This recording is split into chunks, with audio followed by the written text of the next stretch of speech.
2025 সালের এইচএসসি ও সমমান পরীক্ষার ফল প্রকাশ করা হয়েছে।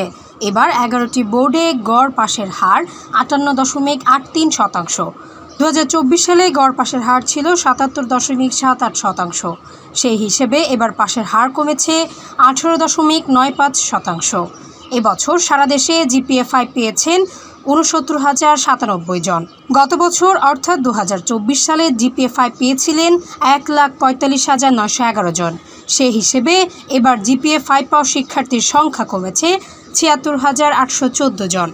বৃহস্পতিবার সকাল 10টায় মাধ্যমিক উচ্চ মাধ্যমিক শিক্ষা বোর্ড ঢাকা, রাজশাহী, কুমিল্লা, যশোর, চট্টগ্রাম, বরিশাল, সিলেট, দিনাজপুর, ময়মনসিংহ ও বাংলাদেশ মাদ্রাসা শিক্ষা বোর্ড এবং বাংলাদেশ কারিগরি শিক্ষা বোর্ড একযোগে নিজেদের মতো করে ফল প্রকাশ করেছে।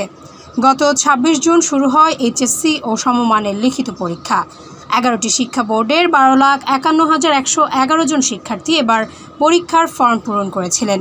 চলতি বছর 9টি সাধারণ বোর্ডে এইচএসসি শিক্ষার্থীর সংখ্যা 10,55,398 জন, যা গত বছরের চেয়ে 72,883 জন কম। 4,808টি প্রতিষ্ঠানের এসব শিক্ষার্থী 1,605টি কেন্দ্রে এইচএসসি পরীক্ষায় অংশ নেন। মাদ্রাসা শিক্ষা বোর্ডের অধীনে আলিম পরীক্ষার্থীর সংখ্যা 86,102 জন, যা গত বছরের চেয়ে 1,974 জন কম।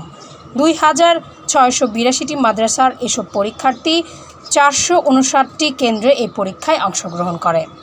আর কারিগরি বোর্ডের অধীনে HSC vocational diploma in commerce পরীক্ষার্থী 1,09,611 জন, যা গত বছরের তুলনায় 7,025 জন কম। 1,824টি প্রতিষ্ঠানের এসব পরীক্ষার্থী 733টি কেন্দ্রে এই পরীক্ষায় বসেন। গত 19 আগস্ট এইচএসসি ও সমমানের লিখিত পরীক্ষা শেষ হয়। 21 থেকে 31 আগস্টের মধ্যে ব্যবহারিক পরীক্ষা নেওয়া হয়।